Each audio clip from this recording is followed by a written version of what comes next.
Gather round, gather round. The new Dead by Daylight killer and survivor have been released, and their lore does not disappoint. Let's dive in and see how the Trickster came to be in the fog. Ji-Woon Hak thrived under the attention of others, energized by every eye that watched him and every tongue that spoke his name. Amidst the prestige, he had only one desire: more. Even as a child, he found ways to draw crowds. Working at his family's restaurant, he attracted business with spectacles he performed using throwing knives. Gullible tourists believed this was a traditional South Korean experience, gladly parting with their money to witness it. Ji-Woon's father spent the restaurant's earnings on dancing and vocal lessons for his son, pushing him to attain the fame he could never. Ji-Woon did not disappoint. After years showcasing his abilities to nobodies at talent shows, he hit the track to stardom. Yoon-Jin Lee, a producer at Mighty One Entertainment, recruited Ji-Woon into her training program. He transferred to a dormitory in Seoul, where for 14 hours a day he was crafted into a star. Taught how to move and sing, and how to carry himself with the right balance of confidence and modesty. Draining as the process was, it worked. Yoon-Jin selected Ji-Woon to join the band No Spin, bringing a raw energy to their tracks. Fame was almost immediate. Ji-Woon lived in a daze of interviews and adoration, and though the frenzy schedule exhausted his bandmates, he was invigorated. Each day was an affirmation that he was greater than the mediocrity society spewed out. But over time, the champagne grew stale. When he looked at his fans, he saw their joy and envy split 5 ways, thinned out between each band member. The validation that had surged through him left a desperate yearning for more. Ji-Woon kept up impressions, mimicking a charm long buried under loathing. He recorded the latest No Spin album with his bandmates, never missing a beat.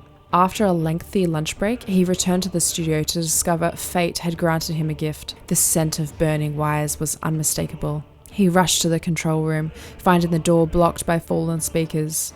On the other side, his bandmates pounded on their door, their cries accompanied by the cackling of flames. Ji-Woon called to them, dashing to the speaker, grabbing one, and stopping. He froze.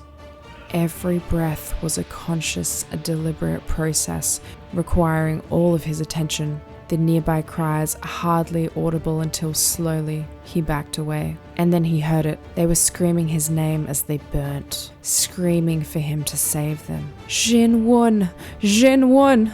Ji-Woon Hak! It was the most beautiful thing he'd ever heard. When the fire crew arrived, his tears were genuine.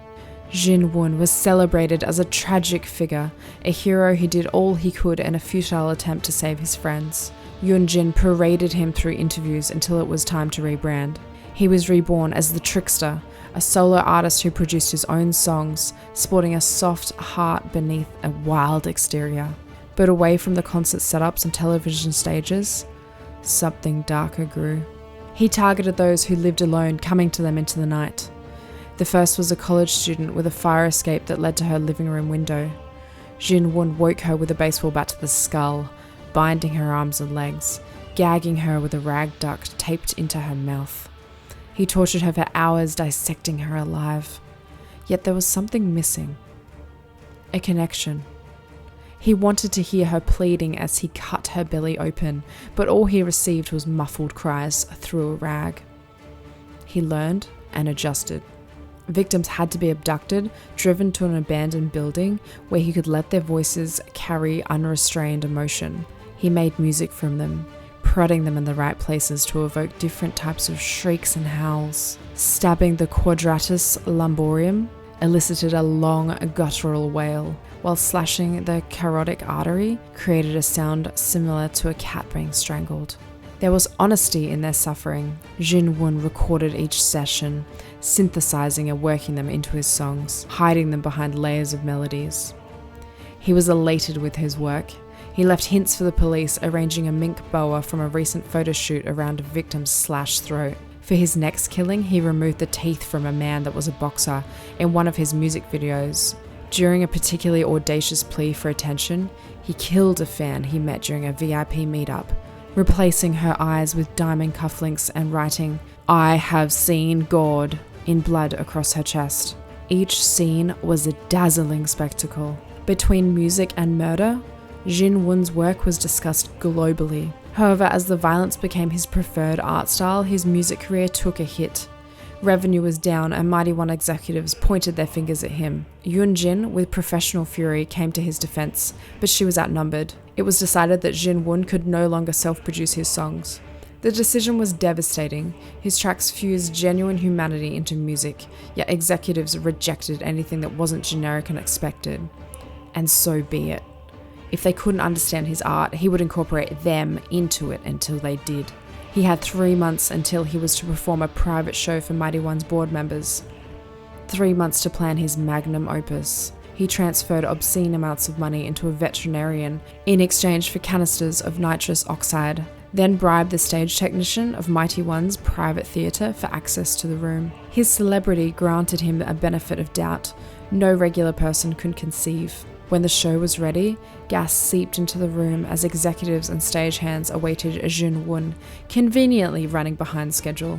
When he arrived, half-conscious bodies were splayed in their seats and crawling across the floor. He worked quickly, binding everyone, pausing only when he came to Yoon-jin, the woman who had plucked him from a mud hole and set him on the path he deserved. She would be rewarded, granted special access to the coming display of wonder. Even under sedation, she fought, a raging storm within her, far stronger than the others. He propped her up as the lone audience member, prying her eyes open. The others, snivelling and sobbing, were brought on stage to perform their final act. With a contemptible sneer, he slapped makeup on their faces and shone stage lights upon them. They became his instruments. To the sound of self-produced melodies, he tortured them, gracefully dashing from one body to another, conducting an operatic crescendo from their wailings. They shouted, whimpered, screamed, cried for their loved ones, cried for their mothers. It was a magnificent outpouring of emotion, of what it meant to be human, and they did it with their eyes fixed on Ji-Woon. Viscaria drained from the stage until, with the toss of his throwing knife, the final human instrument fell silent, and music stopped. Covered in sweat and blood, an exhausted Ji-Woon looked at Yoon-jin. Curtain call. He had attained perfection. With the blade in hand, he had made his way to Yoon-jin, prepared to tie up loose ends before the credits rolled.